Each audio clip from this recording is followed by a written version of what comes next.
Nice Neighbors by Ahnika, Vigil. Her family had lived in that house, on that street, for as long as Ivana could remember. She had her birthday parties in that backyard and swung from the big tree in the front yard until the rope wore down and the metal creaked. Every Christmas morning, her and her brothers gathered on the floor before the tree, and every Easter, they sat on the back porch and dyed eggs to fill with confetti and glitter. Their walls were covered in both old and new photos, some black and white, some faded, sepia, and others from the weekend previous. It had always seemed to smell of her grandmother's flowery perfume and smoke from their small, wood burning fireplace. Not too big, but big enough, as her father always said. It was home, serving as the backdrop for every fond memory she held dear. Well, them and a less pleasant one. Having lived in that neighborhood for so long, they had come to be close with almost all of their immediate neighbors. To their left lived an elderly couple Ivana knew simply as Mr. and Mrs. Herrera, who always sat in rocking chairs in their netted, enclosed porch. And to their right lived the Campbell family. The Campbell's house was painted a lilac color, and their backyards were separated by nothing more than a chain link fence. It had a bigger front yard too, or at least it felt that way, since they lacked bushes or trees, which in turn led to many afternoons spent playing tag there with the Campbell kids. The youngest of them was a girl 2 years older than Ivana, named Alyssa. The two were very close, and often walked to school with their arms linked as they tried to stomp in every puddle or kick as much snow off the sidewalk as they could. Alyssa was at every one of those birthday parties without fail, and Ivana climbed over the fence to join every one of hers. They agreed that nothing could ever separate them, and someday they might even move away together.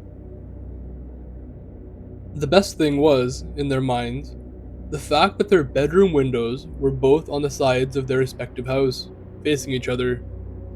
The two of them would sit in the windowsills, perched like birds, and spent many hours talking by writing on notebooks and holding them up for each other to see. They would get each other's attention late at night, with a few flickers of a flashlight, and reveled in the disobedience and perceived danger of it all should they be found awake. Gossip, homework answers, anything to preoccupy each other until they were too tired to stay awake.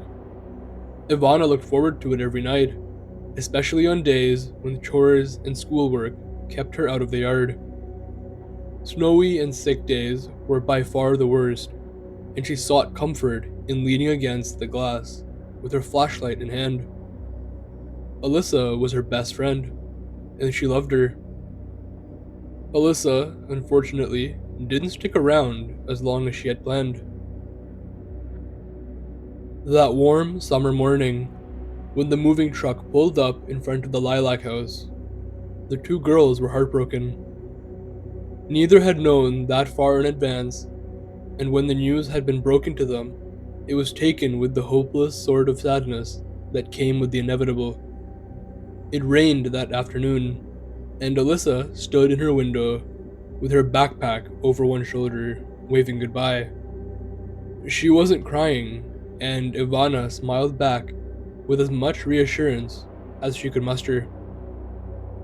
After her friend had gotten into the car and drove away with all of her family's belongings in tow, however, all she could do was cry into her pillow so nobody would hear. She was a big girl after all. "No, Mommy. It's okay. We're gonna call and write letters.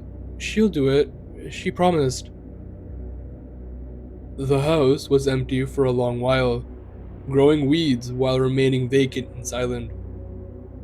They stayed out of the front yard and only went over to pick the "for sale" sign back up when it would fall over. Winter blanketed the house in snow that was left untarnished by footsteps until spring. The lawn turned brown under the summer sun without someone to water in the evenings. School started back up again, and Ivana had only received one letter and two phone calls from her old friend. They didn't know what to talk about either time. She wouldn't have noticed the for sale sign go down if it wasn't for her brother Thomas's suspicious tendencies. Thomas had said multiple times he had seen people going in and out, but their parents insisted that they had been keeping an eye out and had seen nothing. When he pointed the now empty yard out to their father, he shrugged and suggested that maybe someone was moving in. They never saw a moving truck or the big spectacle that accompanied new tenants. The red pickup truck was just there one day. At first, it appeared that only one person had moved in. A man with a thick white mustache and thinning silver blonde hair would occasionally leave to go and buy groceries, and sometimes he would just pace the porch in the evenings with a beer can in one hand, wearing nothing but a wife beater and a pair of grimy jeans. He introduced himself reluctantly in passing, once as Douglas. Ivana didn't like the way his gaze lingered on her when he noticed her standing there. Sometimes she would go out and swing, only to go inside promptly after noticing him in the window or looking out the screen door. He looked like he couldn't figure out what she was, like she was some unidentifiable animal prowling about the property. One late winter night, something else happened that she found unsettlingly odd. She lay in bed, half awake, when something in the window of Alyssa's old room caught her attention. It was a tiny flicker, not like a flashlight, but more the reflection of light off of something else. She sat up, convinced it was a trick of memory and light. The flickering was deliberate, a pattern of varying durations, and something was moving ever so slightly between the half-drawn curtains in the darkness of the supposedly vacant room. Sliding out from under the covers, she made her way to the window and cupped her hands around her eyes for a clearer look. The room wasn't vacant at all. A girl, a few years younger than her, stood almost out of sight with a compact mirror in her hand. She was using the glow of the street lamp and waved excitedly when she was noticed. She moved forward and began to mouth something unintelligible as Ivana reached for her notebook in response. "Hey there, who are you?" The girl looked confused and didn't appear to understand either what was written or what the question was. She stared blankly at her a moment before she mouthed a simple question. "Name?" Ivana nodded, urging her to answer. She pointed to herself and mouthed Ivana as well as she could, before pointing to the girl for her response. "Marissa." After a few tries, Ivana turned back to the notebook and held it up long enough for the girl to decipher. "It's nice to meet you, Marissa." Marissa nodded happily and smiled a wide, toothy grin. She was missing a few front teeth, but didn't seem to mind. Soon they would be back, seeing that adult teeth were beginning to peek out of her gums. It was nothing unusual for a child of her age. She pointed out and then held up two fingers. The message was clear. "You too." Before she could write anything more, Marissa's head turned, and she suddenly looked flustered. She turned back only to wave before slipping back out of sight. This left Ivana slightly rattled, wondering if this was something normal or not. Some people were just shy, she knew, and she didn't want to make mountains out of a molehill. But the encounter left her uncomfortable. It wasn't the last time Marissa appeared in the window. She would stand there waiting for her new friend to notice and come to the window. She only appeared at night at first, which allowed the "I'm tired, gotta sleep" half excuse to be used. Only the sad look on Marissa's face made her insides writhe with guilt. It was difficult to talk, since she had never had any paper and wouldn't open the window because there was a house alarm installed. So the conversations were quite brief. The girl's voice was a mystery for the longest time. Soon she was there during the day too, which made things less unsettling and more uncomfortable. The window would slide open at around 9 in the morning, and if she was anywhere inside, Marissa would call her name. Sometimes she threw little pebbles at the glass until she came to look. She spoke too fast and asked too many questions, which Ivana politely answered until an excuse popped up. It made her feel like a horrible sort of friend. "Do you have a dog? My dad's allergic to pet fur or something." "What are you doing? Homework?" "Oh yeah, spelling is hard. Really, really hard." "What took you so long to get home? Do you walk or ride a bus?" "I like the bus." "Do you want to play something? I have lots of dolls." "You want to come over and play? I have lots of games we could play." For someone with so many questions, however, there was one that she refused to answer herself, which made Ivana even more suspicious. One afternoon, while unpacking the necessary supplies to complete her homework, Marissa asked her what she did at school and continued to pry at details. Swallowing hard to push back the apprehensiveness, she turned and asked, "Where do you go to school, Marissa? I never see you at mine." The girl in the window looked as if she were suddenly put on a stage with a spotlight on her face. "I used to go to a private school by my mom's house, but daddy's been homeschooling me or something." "Really? Is it fun staying home?" "Sure, I guess." She tilted her head as if listening. Then her eyes widened in surprise. "What's wrong?" "Nothing. My daddy's calling. See you later." That evening at dinner, she brought up Marissa to her parents. She told them everything about her, all the questions and the weird feeling she got. She admitted how she had been actively avoiding her and sneaking around so she wouldn't see her. At first, her parents didn't seem to worry, saying that their new neighbor was just a little nosy. Thomas seemed more interested, and she could tell by his face he was more curious than anything else. After dinner, he asked if he could see Marissa, and there wasn't any logical reason she should answer no. But when they tried to get her attention, they found that night she didn't come to the window. Thomas made sure the window was locked before going back to his own room. A week passed, and they waited for the strange neighbor friend. A week passed, and Marissa was nowhere in sight, and neither of them had any desire to go knocking on the door with Douglas inside. Maybe she's imaginary. I'm too big for imaginary friends. Finally, on a particularly cold evening, she saw the flicker from the window once again.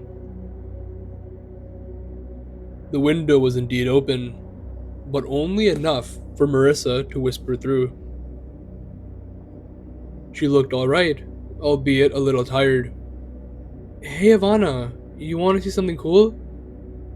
"What is it?" "I made a pillow fort.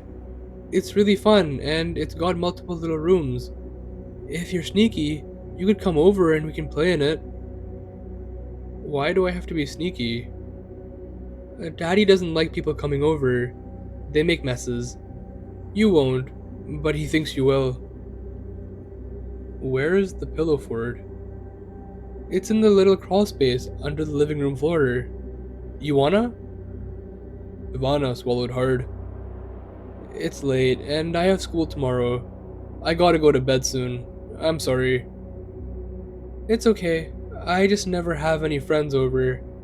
It's like they forget about me. Oh, I bet they didn't. Everyone's in school and I'll ask my mom tomorrow.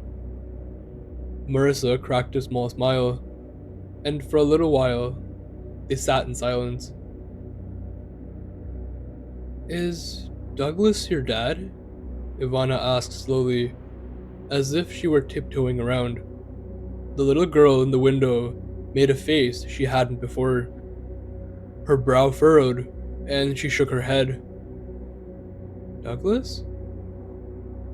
Yeah, he and my dad only talked a little. He doesn't seem to like neighbors much. That's not my daddy's name. Thomas wouldn't let such new information go, and spent more time trying to encounter Marissa himself.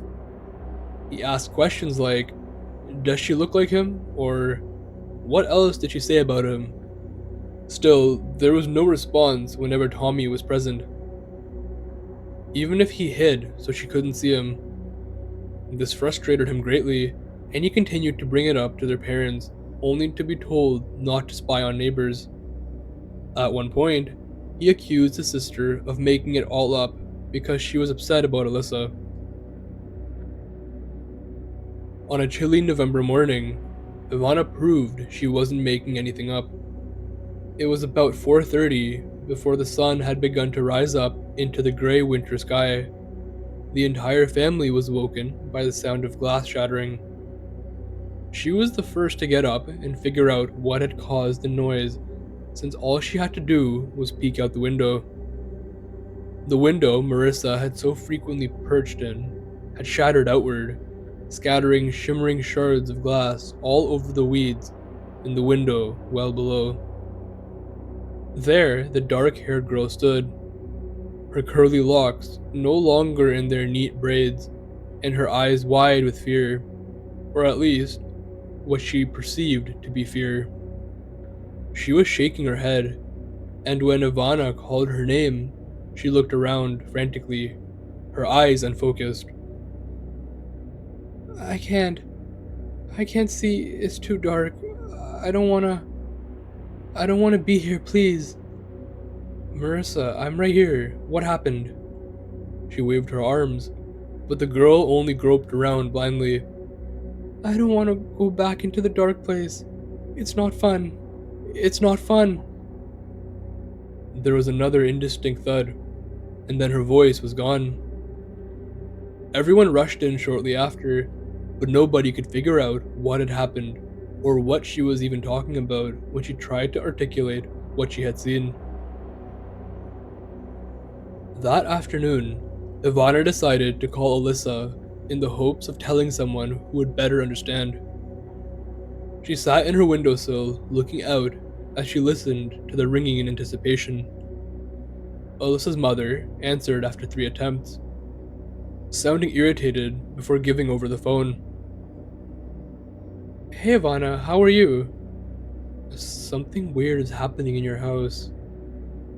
She went into detail explaining what was happening, from the first night to that morning, and her old friend only listened in a nervous silence. It was only after Ivana mentioned Marissa's offer to join her in the crawlspace pillow fort that Alyssa spoke up. Wait, she said she was playing in the crawlspace? Mm-hmm. She wanted me to go and see it. It was under the living room floor. You've been to my house though. We have a basement just like yours. No crawlspace. Really? Oh yeah. It was then, while absent-mindedly staring out the window, she noticed Douglas practically running from his house, hastily tossing ratty suitcases and bags into the back of his red truck. He was staring all around, as if afraid someone would sneak up on him, then jumped in and drove away. She went hopping down the stairs, eager to tell Thomas, only to find her father sitting on the couch, leaning forward, to focus all attention on the news report. Hey honey, isn't that... Her mother came running in, and they all stared in horror as the breaking news ribbon moved across the screen and a photo of a man with a thick, white mustache and silver blonde hair was put on screen. The local reporter spoke with grim urgency. Police are searching for 55-year-old Douglas Hume, who was the primary suspect in the murder of Sandra and Anthony Mitchell, as well as the abduction of their 7-year-old daughter. After neighbors reported a foul smell coming from the attached duplex where Hume had previously lived, police found the Mitchells' remains buried in the crawlspace after having been missing for nearly 4 months. Police believe that Hume is tied to multiple robberies and abductions all over the state. He is considered to be armed and very dangerous. If you have any information concerning the whereabouts of Mr. Hume, please call this number on screen. Ivana looked in shock as her mother snatched the phone from her hands and darted to the kitchen to dial the number.